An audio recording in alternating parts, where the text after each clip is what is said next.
Hello everybody, I want to introduce you to the Roy Adaptation model by Sister Callista Roy.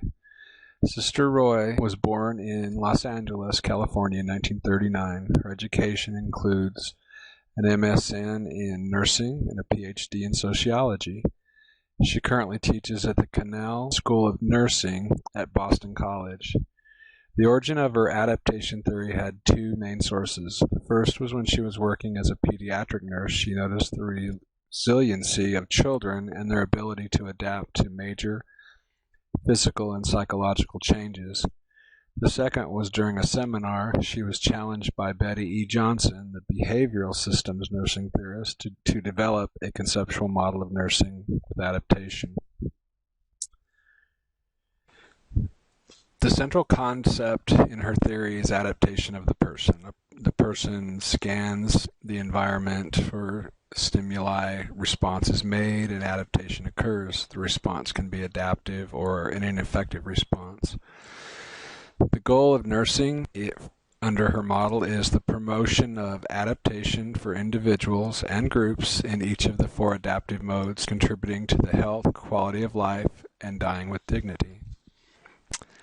This picture shows an overview of her theory with the main parts shown. You have input, which is the stimuli. You have control process, their coping mechanisms. They're broken up into two subsystems, regulator and cognator, and I'll discuss those later. The effectors, these are physiological, self-concept, role function, and interdependence. And then you have the output, if the responses were adaptive or they were ineffective. First, we'll cover the stimuli. The stimuli, she breaks into three pieces. Focal stimuli, this is the most immediate stimuli present. An example would be a patient with a cut finger. The cut finger would be the stimuli. Contextual stimuli are in the environment that are contributing to the focal stimuli, such as the patient was slicing onions for dinner. We're pretty sure that this is the environmental factor that caused the cut finger. Residual stimuli are also environmental, but it's not clear what effect these stimuli are having on the situation. This patient could have a history of diabetes, and this might or might not affect healing time. The control processes, the regulator system, there are two subsystems, the first being regulator system, is the body itself, how it responds automatically, and this is where the body's maintaining homeostasis. The cognator is more the mind, it's more perceiving, learning, making judgments, and emotions. The effectors are the adaptive modes. The effectors can be mixed up with control processes, but this is the actual manifestation of the adaptive responses. It's not a general idea or subsystem such as the regulator or cognator. This is actually what's going to happen. There's four categories. Physiological mode, and this is the basic needs of oxygenation, nutrition, elimination, etc. The second is self-concept. This is need to know who you are, how to act in society, how one might see themselves. The third is role function, and this can be primary, secondary, tertiary, and this is how an individual performs in society. Example for me might be I'm a middle-aged male. Secondary functions would include I'm a father and husband, and a tertiary role might be I'm a nurse. The fourth is interdependence. This is the interaction of a person in society, family, friends, other people. An example might be if I'm ill, who will be there to help me? And then to take Roy's theory into nursing practice, she has a 6-step process. And the first is assessing the behavior manifested from the four adaptive modes. The second is assess the stimuli for these behaviors and categorize them as focal, contextual, or residual. The third is make a diagnosis. The fourth is goals. Then we actually implement the interventions, and then 6 is evaluate the goals, if the goals have been met. These last 4 should be very familiar to all of us. A case study using this process could be 51-year-old male with diabetes type 2 for 13 years. Following an amputation of his right great toe, the wound becomes infected, non-healing. His medical team's recommending below-the-knee amputation.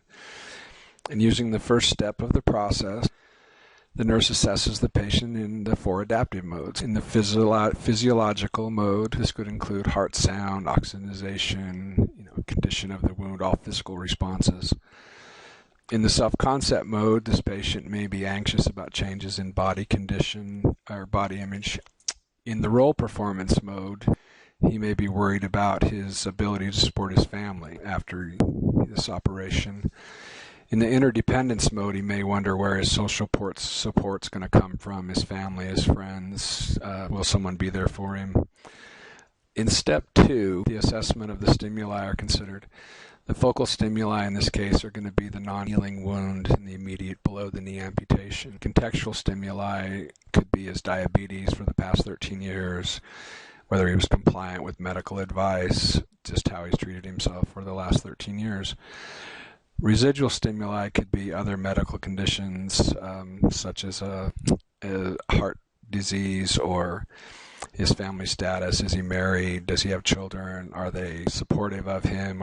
Is he estranged from them? Following 4 steps are basically the usual steps in nursing to get to the goals and the evaluation.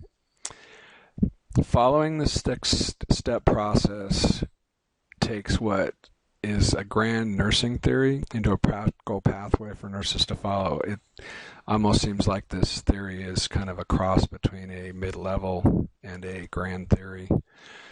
One of the criticisms of this model is that it's behavior-oriented, not holistic, very focused. It's very goal-focused, which can be a strength or not. Roy addresses this herself when she shows people as an adaptive force in the universe, modeling their environment. We do control what happens around us, and as humans we do have quite a bit of control over the environment, immediate and outside of us. And also with her worldview of veritivity, and this is a worldview of common destiny with all humanity. Everyone has a common purpose in life. In other words, we're all in it together. The one thing that I liked about this theory a lot was that it focused on the patient and their behaviors, with the nurse as a helper. And Roy calls this the change agent.